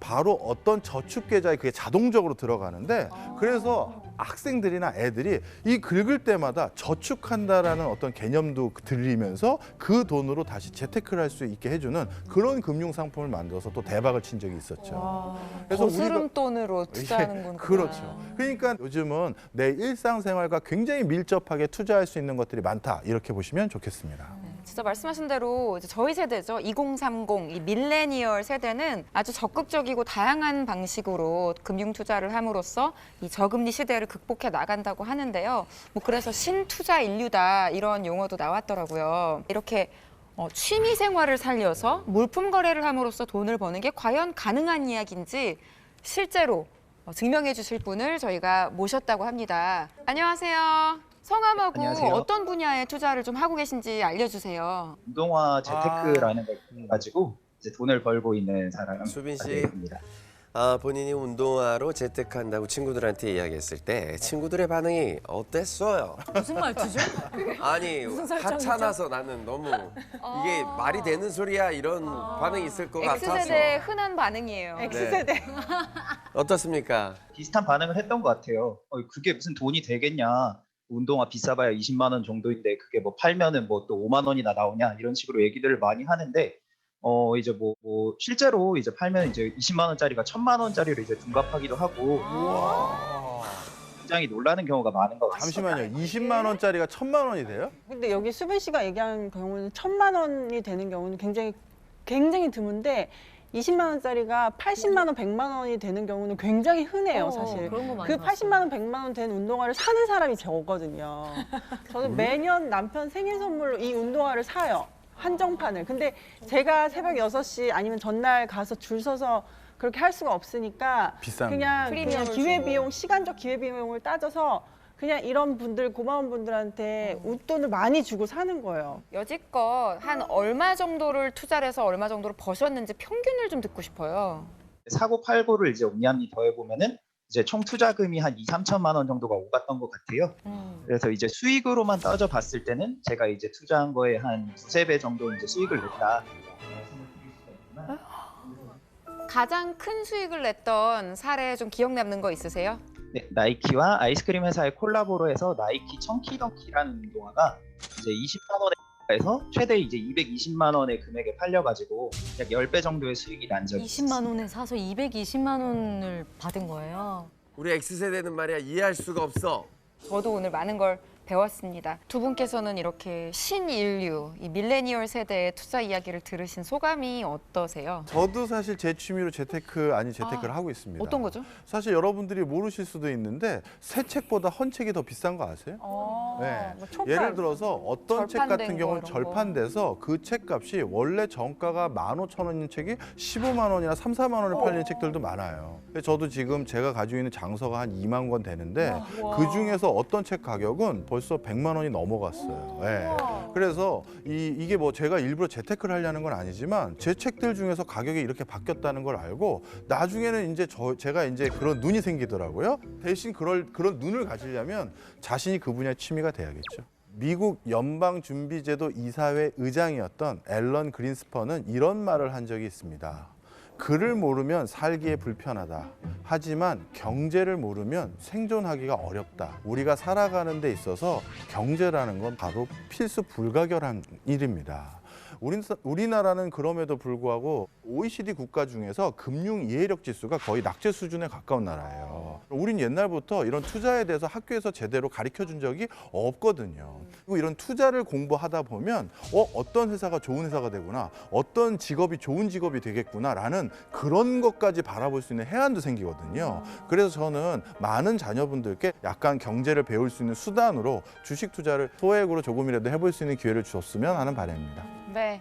사피엔스라는 책을 보면서 거기 투자에 대한 얘기 나오거든요. 옛날에는 그러니까 하나의 케이크 있었는데 내가 그 케이크 80% 가지려면은 최대한 다른 사람한테 그거 제로섬 뺏어가야 게임. 되는데 이런 주식 회사들이 생기면서 투자라는 개념이 생기니까 남의 것을 뺏어갈 필요는 없고 투자를 통해서 이 케이크 자체가 점점 커진다는 거죠. 그러니까 이게 사실 투자 개념 자체가 경제를 좀 더 살리고 그리고 결국은 하나의 평화 수단이라고 저도 이제 이해하거든요. 남은 돈이 있으면 조금씩 공부하면서 하는 게 굉장히 좋다고 저도 생각해요. 이제 살아남기 위해 투자를 해야 되는 시기이고 투자에 성공할 확률을 높이기 위해서도 그리고 실패를 하지 않기 위해서도 공부는 필수입니다. 그래서 지금부터 반드시 공부하셨으면 좋겠고요. 내가 공부하고 판단해서 하면 투자가 되지만 아무것도 모르고 남의 말을 따라하면 위험한 도박이 된다라는 말을 꼭 기억해 주셨으면 감사하겠습니다. 감사합니다. 1440억. 오메야. 기후재난을 넘어선 경제재난이 올 수도 있다. 어머, 진짜? 기후위기는 결국은 돈입니다. 지구를 변화시키는 것은 우리의 지갑에 있다. 저는 에코 이코노미스트, 그러니까 환경과 경제를 함께 고민하는 경제학자입니다. 사실은 제가 이제 공부하는 분야는 옛날에는 사람들이 아니 환경과 경제는 서로 상충하는 것인데 어떻게 그런 거를 공부하냐 이런 얘기를 종종 들었어요. 네. 그런데 기후위기는 결국은 돈입니다. 이 돈과 뗄래야 뗄 수가 없다는 것이죠. 한 가지 질문을 좀 던져보겠습니다. 네. 여러 단어들이 있죠. 기후와 상관없는 단어 찾기. 치매는 왜 들어갔을까요? 치매? 집값이도 별로 상관이 없을 것 같기도 하고. 수능은 한파 아닌가요? 수능날은 제일 춥죠. 네. 사실 여기에 보이는 모든 단어들은 다 기후와 연관이 있습니다. 그래요? 영화 기생충에서 보면 비가 쏟아지는 날 부잣집 아들은 마당에서 텐트를 치고 노는데 반면 반지하에 살던 사람들은 집에 물이 잠겨서 난리가 나잖아요. 그렇죠. 난리 나죠. 그런 일이 앞으로 좀 더 본격적으로 일어날 수 있다. 다시 말해서 부자들은 상대적으로 피해가 덜한데 어려운 사람들은 더 큰 피해를 보게 되는 이런 상황이 발생할 수 있다는 것이죠.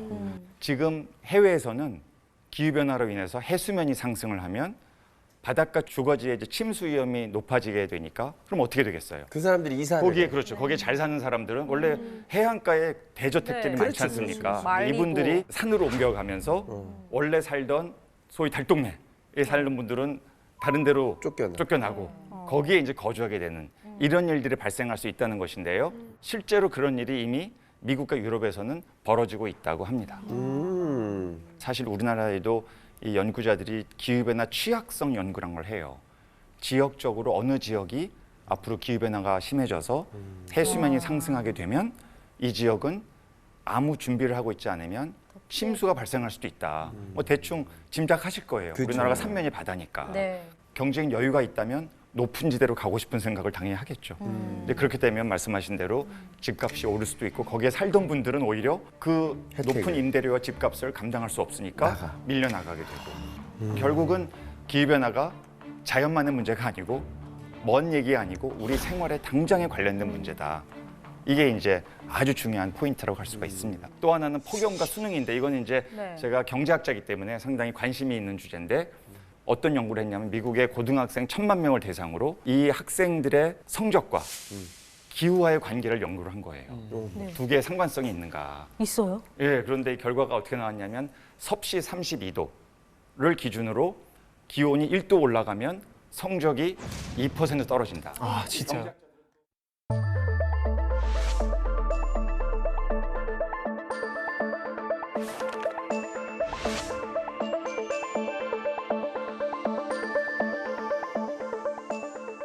아니 있었어요. 드라마에서도 김서영 씨가 가해 가르쳐주면서 선생님 절 믿으셔야 합니다. 그때 막 온도 재고 막 최적의 환경을 그래서 만들어주고 어쩐지 여름에 공부가 안 되더라고요. 그러니까 네. 온도가 그것 올라가면 때문일까? 집중도 안 되고 그렇죠. 시험도 못 그렇죠. 보고 그렇게 되는 거예요. 예. 근데 이제 어쩐지. 아니 그럼 뭐 너무 당연한가 지금 이제 그렇게 말씀하시되 그렇지만 이 결과가 네. 미국 학계와 이 정부에 상당한 충격을 줬어요. 미국은 세계 최강국에 제일 잘 사는 나라잖아요. 네. 그래서 이런 어떤 기후가 뭐 학생 성적 또 경제에서 말하는 생산성 뭐 노동을 못 하게 되고 이런 거는 개도국의 문제인 줄 알았는데 미국에서도 이게 실증적으로 연구를 통해서 학생 고등학생들 수학 성적에 영향을 미치더라. 이게 이제 밝혀진 거여서 상당히 이 미국 사회 이거 어떻게 되는 거지? 그냥 미국이 잘 살지만 여전히 에어컨이 있는 고등학교도 있고 네. 그렇지 않은 학교도 있는 거죠. 그래서 이제 당연히 이런 반응이 있을 수 있죠. 아니 그건 에어컨 없는데 다 에어컨 달아주면 되는 거 아니냐? 두 가지 문제가 있어요. 에어컨 다는데 미국 전체 학교가 얼마나 많습니까? 역시 돈이 필요해. 네. 그렇죠. 이게 뭐 미국 사회가 다 잘 사는 주가 아니기 때문에. 또 한 가지는 이제 그렇게 하면서 에어컨을 돌리게 되면 정확하시네요. 가스. 결국은 석탄 화력 발전소에서 나온 전기로 에어컨을 돌려야 되니까 악순환이죠. 결국 그래서 또 탄소가 발생해서 아까 조천호 박사님 말씀하신 대로 다시 기후변화가 악화되는 이 악순환이 반복된다는 것이죠.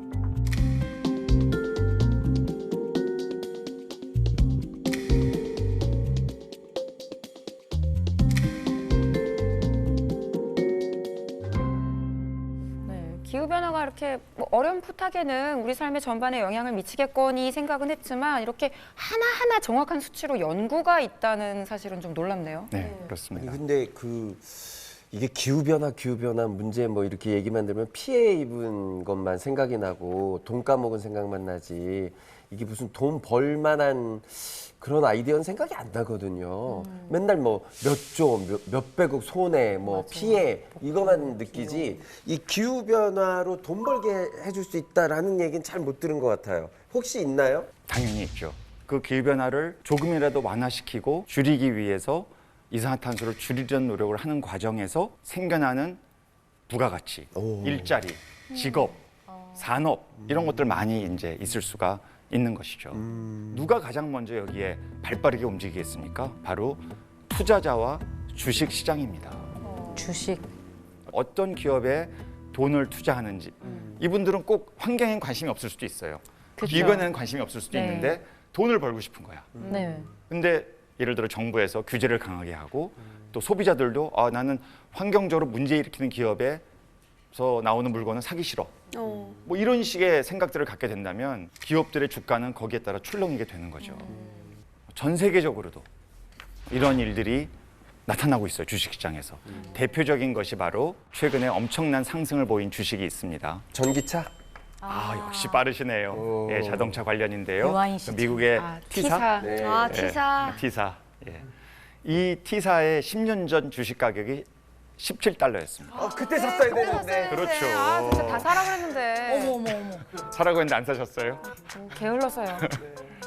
예. 그로부터 지금 약 50배에서 60배가 올랐습니다. 계산 빨리 해보세요. 부동산이 아니라. 이렇게 주식이 급등한 데에는 뭐 여러 가지 이유가 이제 있지만 따져보자면 이 파리 기후 협약이 굉장히 중요한 역할을 했다. 그 대표적인 것이 앞으로 10년, 20년 뒤에는 화석연료 차량 없애겠다. 뭐 이런 거죠. 유럽이 이런 움직임이 굉장히 빠릅니다. 그래서 휘발유차, 경유차 이거 다 없애기 퇴출하겠다.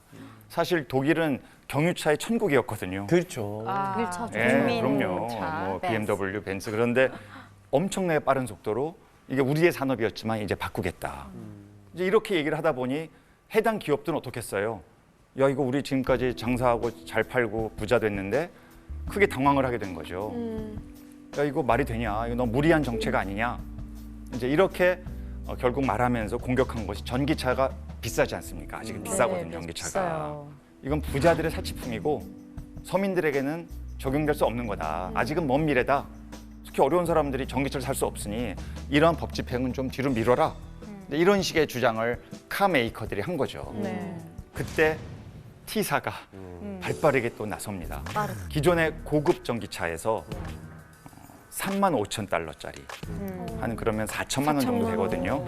아주 싼 건 아니지만 그래도 기존의 전기차보다는 굉장히 싼 거죠. 시제품을 딱 내놓게 된 거예요. 그래서 전기차가 비싸다는 인식을 불식시키면서 기후변화에 대응하는 전기차의 대중화. 이거를 이제 하니까 시장에서 엄청난 반응이 있고 그 나라들도 이런 회사들이 있네. 더 적극적으로 이런 정책을 펴야 되겠다. 그러면서 왜 전기차에는 보조금 주지 않습니까? 그러니까. 예, 더 앞서 나가는 정책을 이제 펴게 되는 것이죠. 결국 이런 것들의 교훈은 딱 한 가지예요.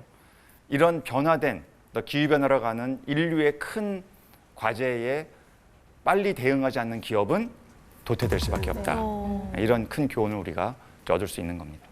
근데 뭐 T사 주식이 10년 전에 샀더라면 뭐 좋았겠지만 다들 궁금해하실 것 같아요. T사는 일단 오를 대로 올라서 부담스러울 것 같고 이제 지금 좀 슬슬 우리가 관심 깊게 봐야 될 종목이 혹시 어떤 게 있는지. 죄송한데 종목? 주식으로 또 한 번 망가지고 싶어요. 전 주식 안 하는데 네. 여기서 그냥 몇몇은 혹시. 궁금할 것 같아서. 오늘 제가 말씀드리면서 한 가지 드릴 수 있는 건 기업들 중에 환경 보고서 또 환경 지속 가능 보고서 뭐 이런 보고서들을 편찬하는 기업들이 있어요. 이거는 의무는 아니에요. 규제는 아닙니다. 근데 스스로 우리는 이런 노력을 하고 있다. 에너지를 적게 쓰고 있다. 이산화탄소 적게 배출하고 있다. 계속 노력하고 있다. 이런 식의 얘기를 이제 보고서에 쭉 쓰는 거죠. 우리 이 보고서 그냥 나오는 게 아니고 아무도 검증 안 하면 거짓말도 뭐 과장해서 할 수 있잖아요. 그러니까 또 검증 제3기관의 검증을 받아요. 정말 그렇게 했는지. 그래서 이런 보고서를 선제적으로 내는 기업들, 세계적인 기업들이 이런 거 다 내거든요. 국내 기업들도 내고 있습니다. 이런 기업들을 잘 찾아서 좀 살펴보시면 가능성이 있다. 그래서 이런 걸 요새 이 주식 시장에서 전문 용어로 ESG 평가, ESG 투자라고 합니다. 그래서 ESG는 뭐냐면 E는 environment, 환경, S는 social, 사회, G는 governance. 그러니까 기업을 볼 때 당장에 돈을 얼마큼 많이 버냐, 수익성이 있냐, 시장성 이것도 중요하지만 소위 말하는 비재무적인 지금 말씀드린 대로 환경, 사회, 거버넌스 이런 쪽에 노력을 하는 기업이냐 아니냐 그 중에 하나가 이런 보고서를 환경 보고서를 열심히 내고 있냐가 중요한 하나의 잣대가 될 수 있는 거죠. 그러니까 제 질문이 10년 뒤에 이 말씀을 듣고 주식했다가 10년 뒤에 저한테 고마워할 수도 있는 질문이었다라는 말씀을 드리고 싶습니다. 답변자에게 고마워야지 질문자에게 고마워하나요? 죄송합니다. 그런데 이제 솔직히 말씀드리자면 저는 뭐 주식을 아직 잘 몰라서 모르죠. 그런데 제 나이 또래는 또 이제 일자리 걱정이 가장 크거든요. 중요한 질문이세요. 네. 왜냐하면 지금 이 코로나19로 인해서 없어진 일자리도 있지 않습니까? 근데 그것보다 이제 더 무서운 게 그리고 더 장기적인 게 바로 기후변화다. 좀 더 구체적으로 한번 말씀을 이제 드려보겠습니다. 건축 분야를 한번 생각을 해볼까요? 뉴욕 시장이 2050년까지 뉴욕시에서의 빌딩에 배출하는 온실 기체를 80%까지 줄이겠다.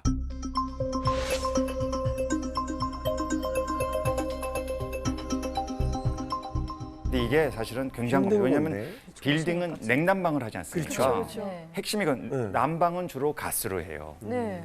냉방은 주로 전기로 전기. 합니다. 이게 다 온실기체를 다 발생시키는 거예요. 그렇죠. 그런데 이걸 80%까지 줄이겠다. 그러니까 그 얘기는 어떻게 되지? 뭐 세련된 디자인이다, 뭐 초고층 빌딩 이런 거 중요하지 않다. 이제는 정말 환경만 생각하는 빌딩으로 다 바꿔라. 이런 엄청난 선언을 이게 80%라는 게 천지개벽할 거죠. 수치거든요. 네. 그럼 거기에 관련된 회사들은 굉장히 뜰 수도 있고 좋아하겠네. 이런 엄청난 혁명적인 변화들이 이제 생기는 거죠. 그와 관련한 새로운 일자리들 많이 생길 수 있다. 뭐 건축 설계사, 건축 컨설턴트 다 이게 그린으로 바뀌는 거죠. 실제로 스페인, 독일, 덴마크 이제 이런 영국 등지에서는 재생에너지, 태양광, 풍력 이런 이제 온실 기체를 줄일 수 있는 이런 에너지 대안 쪽으로 수십만 개 일자리가 생기고 있고 전 세계적으로는 2018년도 기준으로 1,100만 개의 재생에너지 분야의 일자리가 생기고 있고 엄청나게 빠른 속도로 증가하고 있어요. 1,100만 개? 전 세계 자동차 산업의 일자리가 5천만 개인 걸 생각하면 재생에너지 일자리가 이렇게 지금 커지고 있는 거죠. 저 아까 그 초등학생 박지호군은 예. 일자리는 따놨네요. 네, 지금 초롱초롱해졌네요. 재생에너지가 당신의 미래입니다. 선견지명이 있어요. 이 기후변화 문제를 정부에서 해결하려고 하면은 결국은 뭔가 규제를 통해서 이산화탄소 배출을 줄이는 방식으로 정책을 유도해야 되잖아요. 네. 그러다 보니 소위 기후변화 경찰이 이제 필요하게 된 거죠. 그래, 네, 기후변화 경찰. 단속하는 거예요? 네, 그렇죠, 맞습니다. 예. 그래서 유망 직종 중에 하나 탄소 관련된 직업, 탄소 관련된 금융, 탄소 관련된 시장 이런 것들이 급격하게 지금 이제 커지고 있습니다. 이제 2025년도에 어떤 직종이 유망하겠는가? 거기에 보면 탄소 배출권 거래 중개인. 되게 특이하다. 딱 들어오세요. 탄소 배출권 거래 중개인. 약간 부동산 중개인 같은 느낌인데. 예, 그런데 이제 거래 대상이 부동산이 아니고 탄소를 이산화탄소를 거래를 중개하는 시장도 생기고 중개인도 생기고 중개인은 돈도 벌고 이런 게 이제 이미 생겼어요. 예, 이미 이제 하고 있는 겁니다. 한번 도표를 한번 보실까요? 탄소 줄이는 쪽은 우리나라가 좀 많이 약합니다. 오메요. 진짜? 아, 우리나라는 석탄화력 발전소가 아직도 많이 있는 거예요. 아직도 많은 정도가 아니라 전력 생산에 대부분이- 서울에 없어서 그렇죠. 비중이 맞아요. 가장 큰 게 석탄화력 발전소입니다. 공장 진짜 많아요. 심지어 2위가 우리나라가 인도. 아주 잘한다고 볼 수는 이제 없고 그래서 전체적으로 이 탄소 배출에 있어서는 우리나라 경제 규모에 비해서는 많이 배출하는 나라 이제 이렇게 돼 있죠. 반면에 재생에너지의 발전 비중은 또 반대로 제일 낮습니다.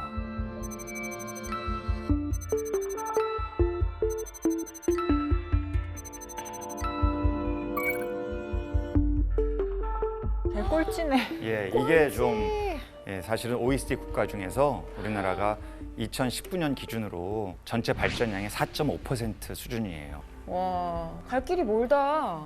그러니까 잠깐 독일 얘기하자면 이제 재생에너지 관련된 이야기를 우리도 어렸을 때부터 많이 들었죠. 학교에서 아직도 그때 영상 틀어줬던 것도 기억나는데 90년대부터 2000년대까지 그건 이제 핵심적인 그런 하나의 산업이었고 계속 이제 또 발전해 나가고 있지만 풍력 발전소, 뭐 태양 에너지 이런 거는 계속 이제 늘리고 있는 추세인데 이제 알아보니까 독일은 지금은 대체 에너지의 비율이 전체 에너지 소비량 보면 이미 43% 지금 와, 차지하고 있어요. 많이 올라왔다. 절반으로 지금 이제 가고 있는 그런 추세인데 말씀하신 것처럼 일자리도 늘어나고 그리고 앞으로는 우리가 계속 그쪽으로 변하지 않으면은 훨씬 더 많은 비용들이 발생하기 때문에 지금은 그 투자를 해야 돼요. 어쩔 수 없는 부분이야. 유럽은 이제 앞으로 조만간 탄소 국경세를 도입을 검토하겠다. 탄소 국경세는 뭐냐면 유럽은 탄소 배출의 값을 매기겠다. 자기들은 탄소에 대한 탄소세를 매기는데 다른 나라가 매기지 않으면 이건 공정하지 않다. 탄소세를 부과를 해서 수출로 먹고 사는 우리나라는 어떨까요? 무조건 내겠네. 만약에 이런 제도가 도입이 된다면 우리나라의 대표적인 효자 산업인 자동차 산업은 자동차 어떡해. 상당히 큰 타격을 받을 수밖에 없는 거죠. 배보다 배꼽이 더 커지겠다. 전망에 따르면 이게 도입이 되면 우리나라의 자동차 산업에 수천억 원의 그런 벌과금이 매겨질 수도 있다. 또 전 세계적으로 RE100이라는 기업들 중심의 캠페인도 있어요. 이 RE100이라는 것은 자기들이 생산하는 과정에서 필요로 하는 모든 전기는 다 재생에너지로 만들겠다. 와. 그리고 우리한테 물건 납품하려면 너희들도 재생에너지로 물건 만들어라. 굉장히 강력한 시그널을 보내는 건데 네. 여러분 다 아시는 애플, 구글, 페이스북 이런 회사들을 포함한 세계 굴지의 240개 기업들이 이미 여기에 가입하고 있어서 조만간에 하겠다 이거를. 우리나라에 아시다시피 애플의 부품을 수출하는 엄청난 기업도 있지 않습니까? 네. 그러니까 이게 더 이상 이제 기후 문제가 아니고 네. 완전히 환경 경제 문제가 문제네. 돈 문제. 경제 문제고 네. 돈 문제고 생존 문제고 일자리 문제고 산업 문제고.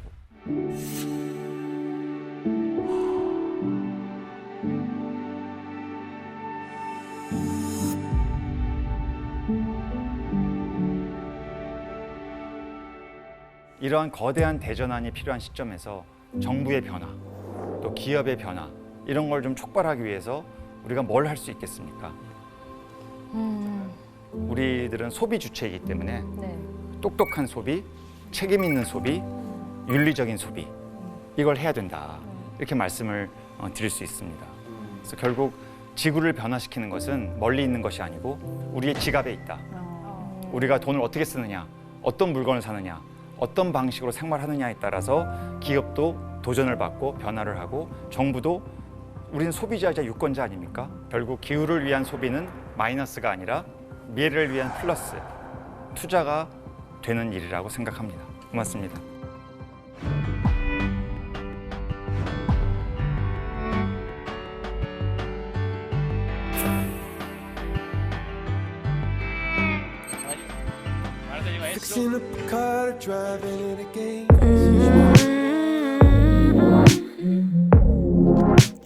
좋아요, 댓글, 구독, 알림 설정